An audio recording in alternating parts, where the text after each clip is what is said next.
Imagine forming a band with your best friend. You write songs together, you dream together, you struggle together. Then one day, you're selling millions of records, playing arenas, conquering America, making more money than you ever imagined. And somehow, that's exactly when things start falling apart, because that's the story of Tears for Fears. The story starts in Bath, England. Two young musicians, Roland and Curt, different personalities, but a shared love of music, and maybe more importantly, a shared feeling of being outsiders.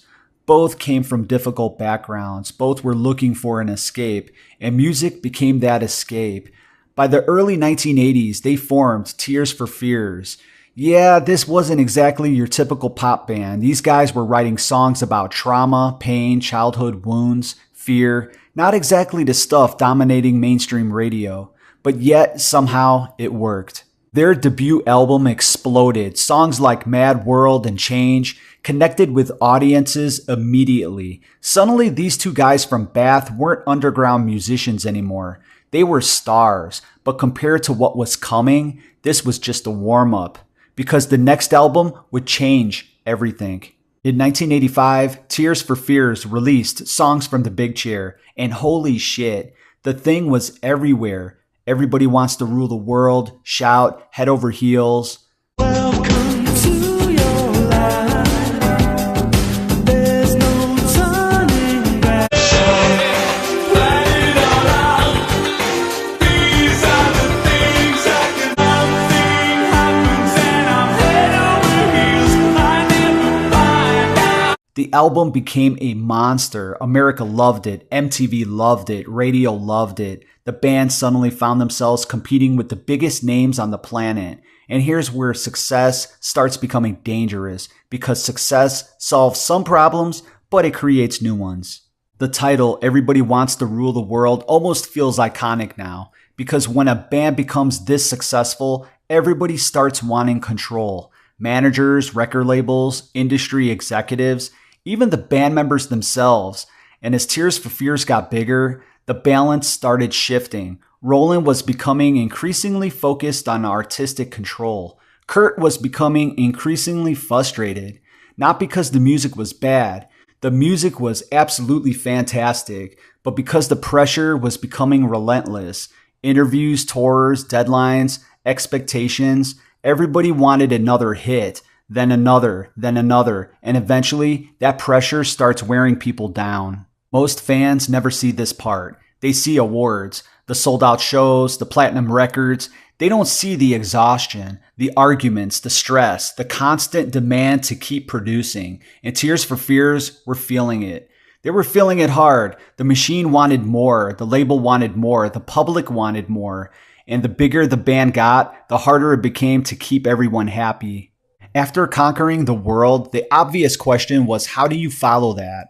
Turns out very carefully. The band spent years working on their next album. Money was being spent like crazy. Studios, musicians, production, everything became bigger, more ambitious, more complicated. And that's usually where cracks begin to appear, because once money and expectations reach that level, every disagreement feels bigger. Every delay becomes more stressful. Every decision turns into a battle. By the late 1980s, the friendship that built Tears for Fears wasn't quite what it used to be.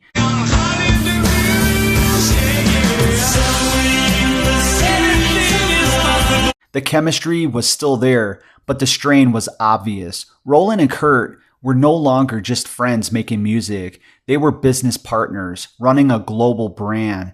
And that's a very different relationship. Creative disagreements started piling up, different versions, different priorities, different ideas about where the band should go next. Nobody was throwing punches. Nobody was staging some outrageous rock star meltdown. But sometimes the slow breakdowns are worse because they happen inch by inch, year by year, until one day you look around and realize things aren't the same anymore. What's fascinating is that from the outside, nobody could see it. Tears for Fears still looked successful, still looked powerful, still looked unstoppable. But inside, the foundation was starting to shift. The friendship that launched the band was being tested by fame, pressure, and enormous expectations. And that's the dirty little secret of the music business. A lot of bands don't fall apart because they're failing. They fall apart because they're succeeding. That's what makes the Tears for Fears story so interesting. These weren't reckless rock stars blowing up hotel rooms. They weren't getting arrested every weekend. They weren't self-destructing in any spectacular fashion. Instead, they faced something far more common: success. Too much of it. Too fast for too long. The same partnership that created some of the greatest songs of the 1980s was being stretched to its limits by the very success they'd always dreamed of. And by the end of the decade, the warning signs were already there. The music was still incredible, the records were still selling, but beneath the surface, the cracks were growing, and eventually those cracks would become impossible to ignore. Well, that's going to do it for today's video. If you have any questions, go ahead and let me know down below. I want to thank you all so much for watching, and I'll see you on the next video.